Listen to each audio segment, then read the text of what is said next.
Autolite and its 96,000 dealers bring you Mr. Jeff Chandler in a story taken from life. Tonight's presentation of Suspense.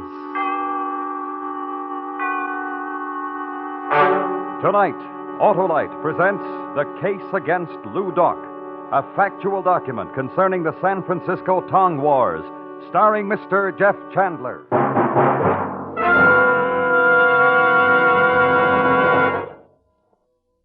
Hello, Harlow. Hi, Hap. How's it going? Oh, horrible, if you mean my car. It wastes gas. It's tough to start. Yeah. Well, why don't you go straight, Hap? Straight, Harlow? Sure. Straight to your nearest Autolite spark plug dealer for a spark plug checkup. You see, Hap, the spark plugs are the heart of your car's ignition system, and they've got to be right. Now, he's got the exclusive Autolite plug check indicator that tells in an instant whether your spark plugs are right for your style of driving. Well, suppose my plugs only need cleaning. Why, Hap, your Autolite spark plug dealer has the specialized equipment to do the job properly. And if replacements are needed, he'll recommend ignition-engineered Autolite spark plugs, resistor or standard type, to give you smoother performance, quick starts, and gas savings. So, friends, see your neighborhood Autolite spark plug dealer soon. And remember, from bumper to tail light, you're always right with Autolite. And now, with The Case Against Loo Doc and the performance of Mr. Jeff Chandler, Autolite hopes once again to keep you in suspense.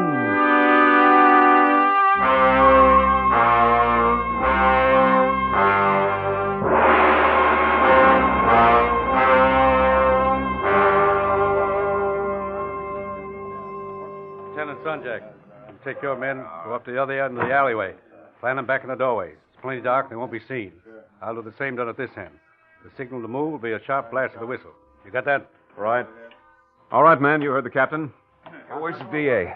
Over there. Oh, yeah. Thompson, let's get this thing back. Well, looks like I'm right on time. Oh, Glasgow, I'm glad you got here. This must be an important one. Looks like the whole San Francisco police force is here. It's a big one, believe me. Oh, you know Captain of Detectives Wilburn? Yeah, we've met. And this Lieutenant Sonjak. I'm glad to meet you. Glasgow. The men all have their instructions, DA. Good. Then take your positions. Okay, men, let's go. All right, Thompson. You want to come along with me, Glasgow? Our stakeout's down about midway in the alley. All right, with you. It's a laundry. There's a vacant storeroom upstairs. We can watch it from up there. The message you left for me back at the newspaper office wasn't too explicit, Mr. D.A. Well, tonight's the night we've been waiting for. More murder and mayhem. Perhaps. Look, you've arrested hundreds of Chinese before, all members of some Tong. What good did it do? Well, none. Just arresting the hatchet man isn't the answer. No, sir. Well, this is it.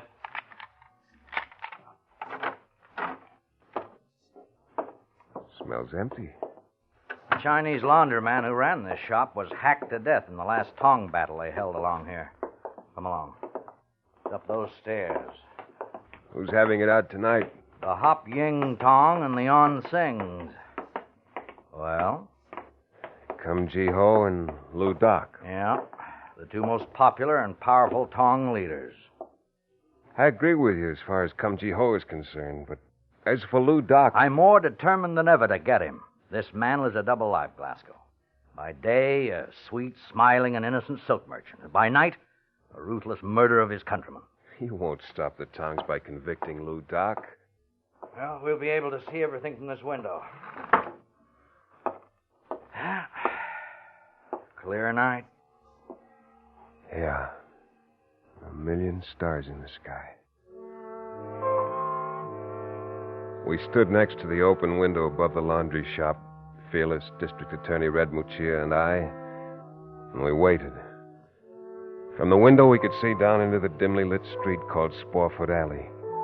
A narrow street lined on either side with butcher markets, curio shops, tea parlors, and more laundries.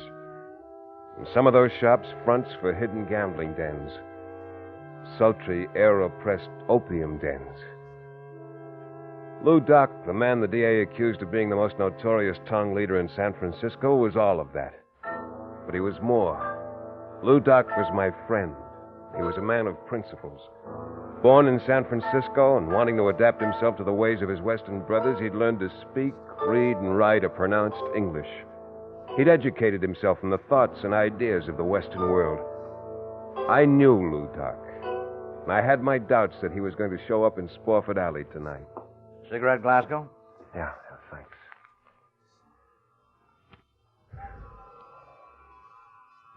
What makes you so sure Lou Doc and Cum Ji Ho are going to show tonight? They're bitter enemies. When Cum Ji Ho learned that Lou Doc's brother was in love with one of his favorite sing-song girls, he challenged the Hop Yings. What's the girl's name? Ah Toy. She's a dancer at the Golden Lamp. Oh? On surface, the incident is just a spark to ignite the flame, Glasgow. You know that as well as I do. The real battle is being fought for supremacy. Yeah, almost 12. Any minute now.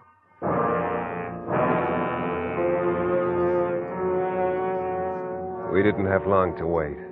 Because at exactly 12 o'clock, a loud, shrill cry rang out at one end of Spofford Alley. And at the other end of the alleyway, the reply. And another full-scale Tong War began.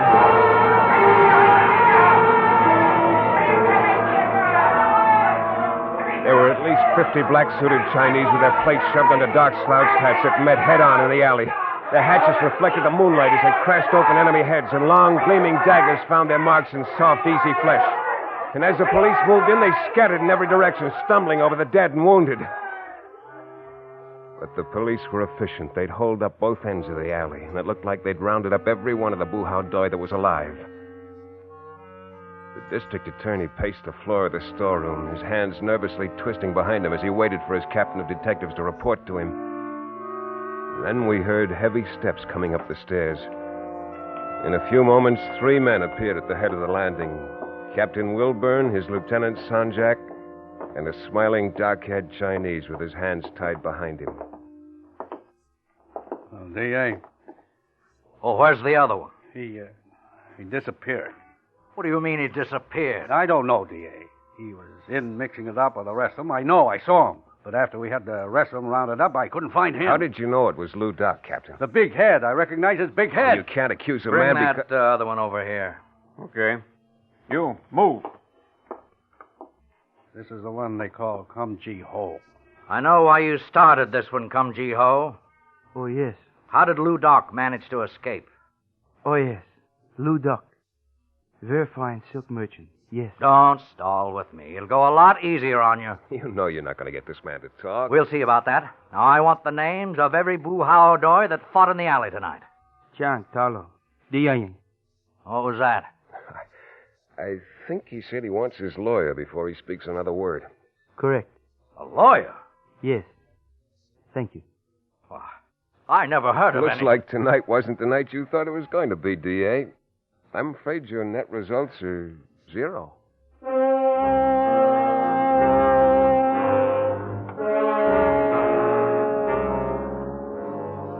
District Attorney Muccia wasn't going to get Cum Ji Ho to inform on Lou Doc, no matter how hard he tried. For a Tong member to testify or inform on another, even your most hated enemy, which was a rival Tong, was certain death. And in most cases, members of your own Tong would carry out the death sentence. In the wild confusion of that battle, it would have been impossible to tell whether Lou Doc had taken part in it. Captain of Detectives sworn he'd seen him. I wanted to know for sure, so the following morning I went to his house of business. The little old Chinese sitting behind the counter didn't even glance up at me as I entered. I walked over to the door of Lou's office and knocked. A voice yelled enter in Chinese, and I did. I opened the door. Seated behind a bleached rattan desk sat the man with his big head, rocking back and forth. Lou Doc. Hello, Dan. It is nice to see you again. It's nice to see you. Please to sit. I was just about to serve tea. Thanks. Oh, I beg your pardon. This Dan is my beloved brother, Tommy. Mr. Dan Glasgow of San Francisco Tribune. How do you do, Mr. Glasgow? Hello, Tommy. You take tea with lemon, I believe. Right. I am most happy of this surprise visit, Dan. Here you are. Thanks. Most delicious. There were 7 men killed in last night's Tong War, Lou Doc. Tell me, Dan, do you prefer the Chinese or Indian tea? I said 7 men were killed in last night's Tong battle. Tommy. 之後正當嘅为了嘛，你好，只有 What's the matter? My words too strong for your brother's sensitive ears? Dan, if you were not a true friend, I would easily kill you with my own hand for such remark. I'm sorry, Lou Doc. You, as I, believe in righteous principles. It was upon this discovery that I grew very fond of you. I've honored our friendship. In the ways of your Western world are many things that my people do not understand. Among my people are certain things which the Occidental does not understand. But cold-blooded murder is not a way that either world should have to understand. True. But I have read in the Western world books, I read of organization called California Vigilance Committee. Oh, look, that committee is to protect the innocent from the guilty. Yes, no argument. But for the protection. In Hop Ying Tong is protection for my people. Now comes time when most beloved brother falls in love with sing-song girl named Atoy. He wishes to marry with her. She returns his love. It must be so. And so, in order to bring about this marriage, hundreds of men may lose their lives. If it is as the gods design, yes. There's nothing that I can say that can convince you to settle the whole thing peaceably? In China, perhaps by tribunal, but in San Francisco, then, it is not probable. We must settle this difference by other means. Oh, and I'm sorry, Lou Doc. I'm sorry for your people. There is no one upon whose heart this sorrow hangs heavier than mine. And with that, Lou Doc rose up from his chair. Stood staring at me for a moment through tear-filled eyes.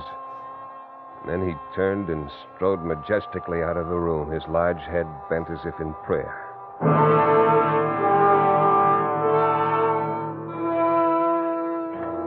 In the weeks that followed, for some unknown reason or other, the Tong Wars slowed down to practically a standstill. There'd been only a couple of hatchet murders in 2 months. Oh, it seemed almost too good to be true. And then, on January 4th, I received a phone call from the DA's office about 4 in the afternoon. His voice had a smile in it. Well, it took someone else to do it, Glasgow, but it was done. What was done? About an hour ago in Ross Alley, 2 Tong men shot a man and then hacked his face to ribbons with their hatchets. When Captain Wilburn got down there, he identified the man. Who was it? The man we've been after. Your good friend, Lou Doc.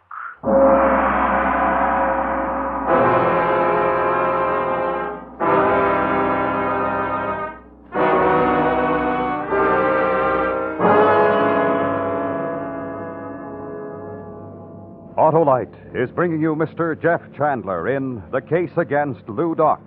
Tonight's production in radio's outstanding theater of thrills, Suspense.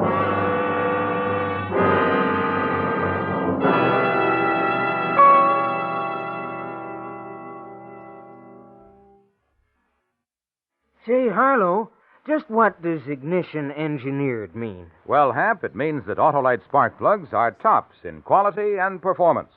That's because they're designed by the same Autolite engineers who designed the coil, distributor, and all the other important parts that make up complete ignition systems, used as original equipment on many leading makes of our finest cars, trucks, and tractors. Well, that's a pretty good reason to use them, Harlow. It's the best, Hap. So have your Autolite spark plug dealer replace worn-out spark plugs with either standard or resistor-type Autolite spark plugs for smoother performance, quick starts, and gas savings. They just don't come any better than Autolite. Autolite spark plug dealers offer the best spark plug service money can buy, too, Harlow. Right you are, Hap. So, friends, to quickly learn his address, call Western Union by number and ask for Operator 25. She'll gladly tell you the location of your nearest Autolite spark plug dealer. And remember, from bumper to tail light, you're always right with Autolite. And now, Autolite brings back to our Hollywood soundstage Mr. Jeff Chandler in Elliot Lewis's production of The Case Against Loo Doc, a dramatic report well calculated to keep you in suspense.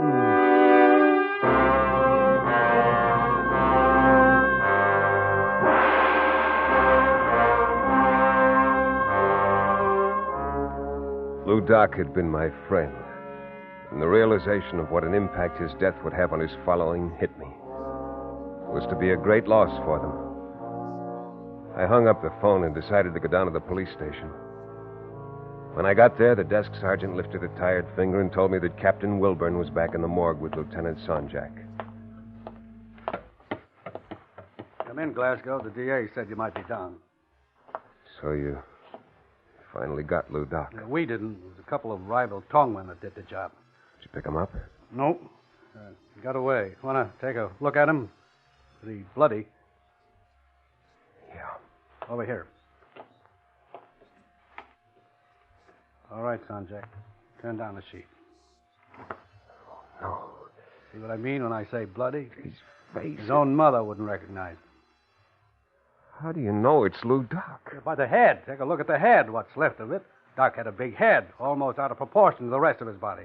That's how I know it's him. But still, Look, Glasgow, the DA's told me how you feel about this guy. I don't want any trouble from you. This man is Lou Doc. I positively identify him as the notorious tongue leader of the Hop Yings. Do you care to challenge that statement? No. No, of course not. Then you will admit this is Lou Doc. Sure, Captain, I admit it. That's Lou Doc.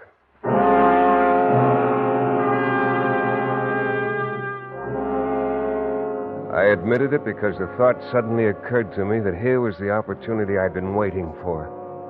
The dead man lying on the slab in the police morgue was not Lou Doc. The police had no positive identification as to who the man was, but it looked like a perfect way to ease the pressure that was being brought to bear on them. Captain Wilburn knew that faceless man was not Lou Doc as well as I did.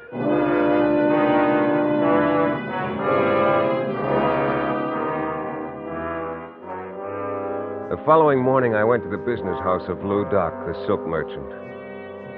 Just as I'd expected, the name on the door had been changed. Next door was a gambling parlor. I gave the password at the door and was admitted. I sat down at one of the fantan tables and began playing. I hadn't been playing long when I suddenly felt the presence of someone familiar standing next to me. 3. Sheep. Hello, Lou Doc. Hello, Dan. Happy to meet with you. Is there somewhere we can talk? Come. Owner of this establishment is a good friend of mine. We shall use his office. All right, you lead the way. Come.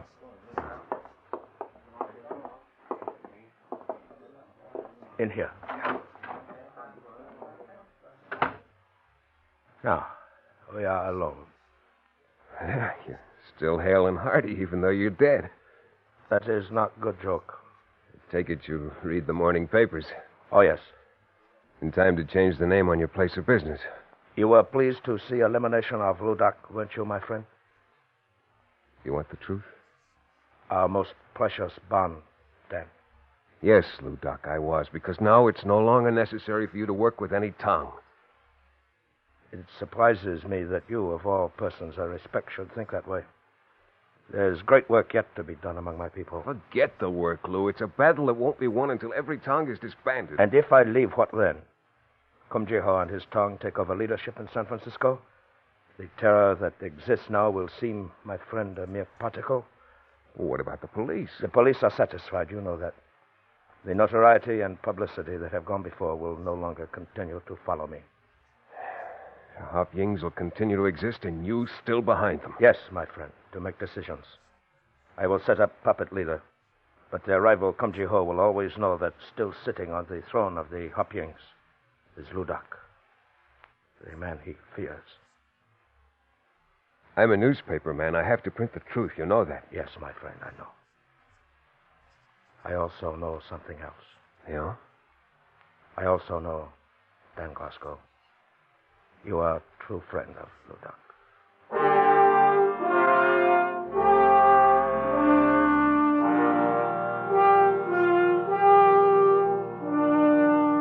And he was right. I knew the fight within myself had begun. To know that he was still alive, and yet never to print that fact. Because in doing so, I'd have to betray his friendship. A windy night in February, I was working late in the office. It was about 8 o'clock when one of the reporters came in and told me that Tommy Yu Shu, Lou Doc's brother, had been trapped in the cafe of his dancer girlfriend, Art Toy. I rushed down to Dagger Alley. There wasn't a soul in sight. I started to walk. It was cold and Heavy wind was blowing, but my hands were soaking wet with perspiration as I made my way up the cobblestone walk to the Golden Lamp. I imagined 100 eyes staring at me from dark doorways. Then I was in front of the cafe. I walked up to the door. It was bolted. Tommy, you shoe. It's me, the newspaper man, Dan Glasgow. Let me in. Let me in, Tommy. Hurry. Thanks. What are you doing here? Word leaked out the Onsings had you holed up here. They sure do. You took an awful chance coming up that alleyway. Well, what'd you risk your neck here for coming here? A toy, Mr. Glasgow. Oh, I see. We planned to leave tonight, secretly. Somehow they learned of our plans. It was our toy's father who betrayed us. Her father? Please, Tommy. My father was threatened. There was nothing he could do. I'm willing to die with Tommy. Does Loo Doc know you're here? No. Then call him. Tell him to call the police. You have talked with my brother, Mr. Glasgow. You know he would never do that. But you'll never get out of here alive.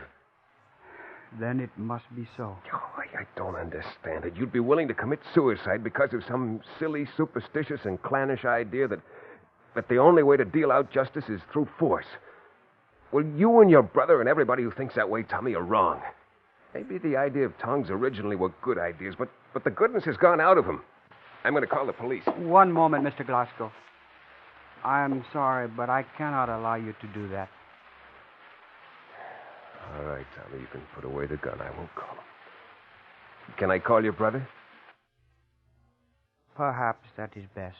Thanks. Tommy gave me a number to call. Loo Doc answered the phone himself. His voice remained strangely calm when I told him what the situation was.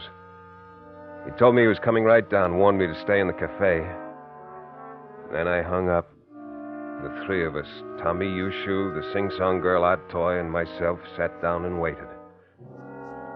20 minutes later, I heard a car screech to a halt down at the end of Dagger Alley. I opened one of the small windows, stuck my head out, and looked down the narrow street. A long black car was parked at the curb. Then the car door opened, and Loo Doc stepped out, alone, and he began his long walk up the cobblestones to the cafe.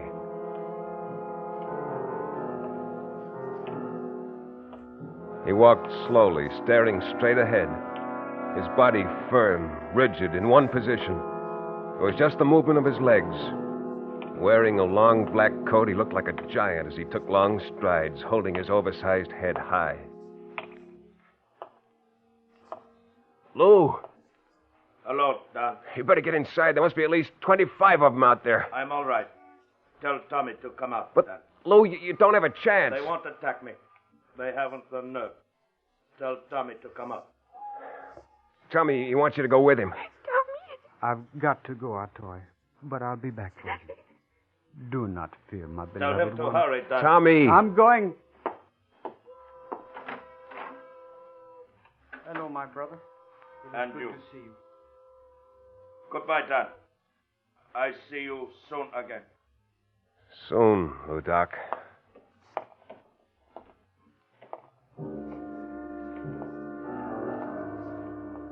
The two of them began their long walk back to the end of Dagger Alley.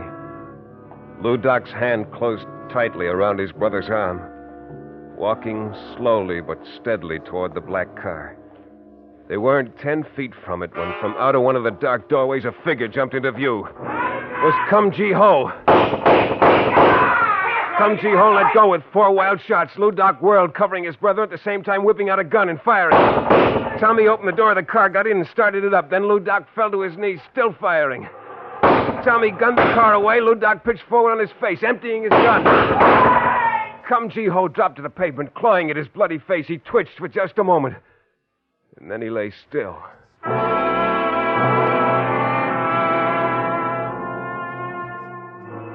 When I got to Lou Doc, he was still alive, but bleeding badly. He looked up at me. Much pain, my friend.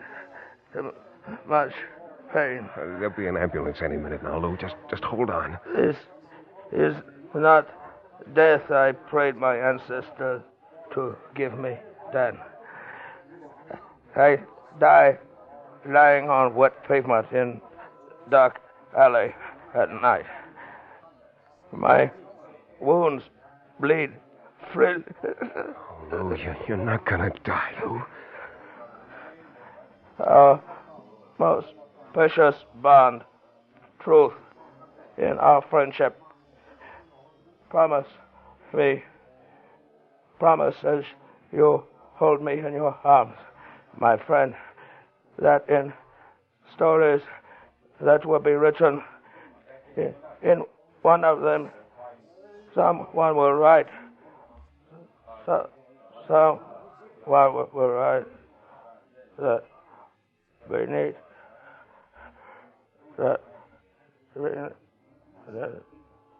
Beneath the cloak of the legend of his notorious reputation, there existed a man who believed in the principles of righteousness for all his fellow men.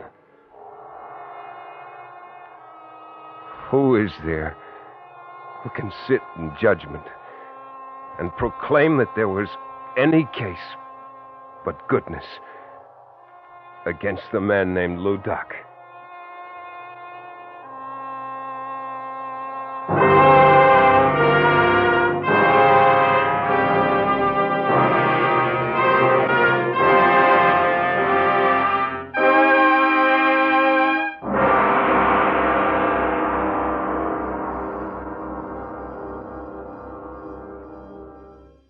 Suspense. Presented by Autolite. Tonight's star, Mr. Jeff Chandler. This is Harlow Wilcox speaking for Autolite, world's largest independent manufacturer of automotive electrical equipment. During the early months of 1952, the Autolite family will join together in saluting the leading car manufacturers who install Autolite products as original equipment right on their assembly lines. Our Autolite family is made up of the nearly 30,000 men and women in 28 great Autolite plants from coast to coast, and in still other Autolite plants in many foreign countries. Our family also includes more than 18,000 people who have invested a portion of their savings in Autolite, as well as 96,000 Autolite distributors and dealers in the United States and thousands more in Canada and throughout the world. The Autolite family will have the privilege of saluting the Plymouth division of Chrysler Corporation on the next Suspense television program. If you live in a television area, check the day and time of Suspense on television so that you won't miss this program. And remember, from bumper to tail light, you're always right with Autolite.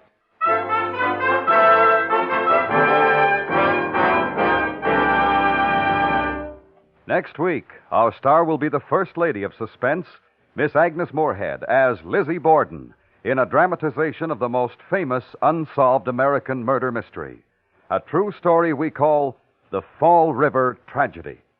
In weeks to come, we shall also present Mr. Clifton Webb, Mr. Charles Boyer, and Mr. J. Carroll Nash, all on Suspense.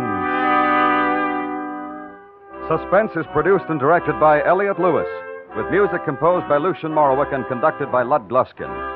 The Case Against Loo Doc was written for Suspense by Richard George Pedicini. In tonight's story, William Conrad was heard as Loo Doc and Joseph Kearns as Muccio. Featured in the cast were Lillian Bayef, Sam Edwards, Herb Butterfield, Byron Kane, and Jack Crucian. Jeff Chandler can now be seen in The Flame of Araby, a Universal International Technicolor production co-starring Maureen O'Hara. And remember, next week, the First Lady of Suspense, Miss Agnes Moorehead, as Lizzie Borden in The Fall River Tragedy. This is the CBS Radio Network.